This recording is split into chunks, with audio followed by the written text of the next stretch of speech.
By Euronews, with AFP, the country challenges expectations and is divided into sanctions. But a final slowdown is expected.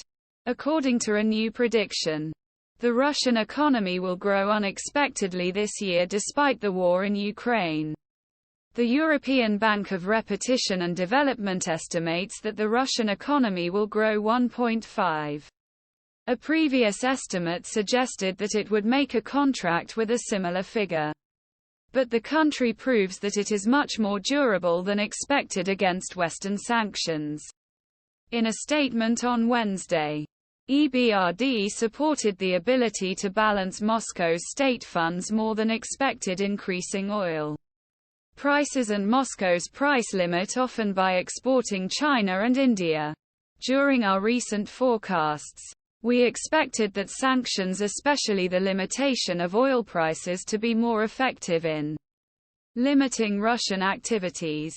Following Moscow's invasion of Ukraine, West shook a sanction on Russia, which has not been invisible since the dark days of Cold War. Evaluating effects is mixed. Experts August cracks Euronews. Blind spots and gaps in sanction regime.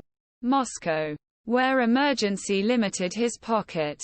The EBRD report on Wednesday found that the activity was solid, especially in connection with home consumption and ongoing conflicts. GDP figures, a measure of economic health reflecting the total value of goods and services produced by a country, was surprisingly high.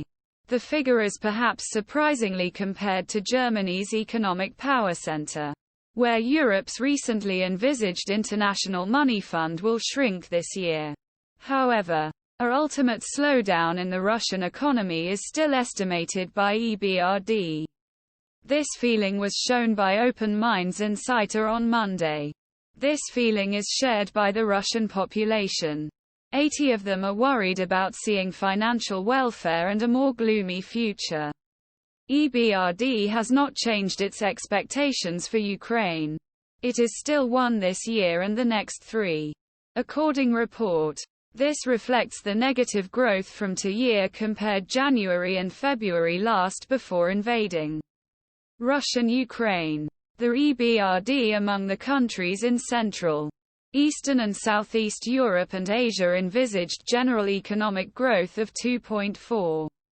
This is better than 2.2 envisaged in May thanks to Central Asian economies, which benefit from the new situation created by sanctions imposed on Russia. According to EBRD, these countries should see that GDPs, which were caused by transportation of Russian companies to territory and increase in imports from European Union, increased by 5.7 this year. The migration workers from Central Asia Russia supports growth these regions, especially as they send money to origin countries compensate for the migration apart working age population. Founded in 1991, help former Soviet bloc countries transition the market economy. EBRD has expanded its scope include countries in the Middle East, Central Asia and North Africa since then.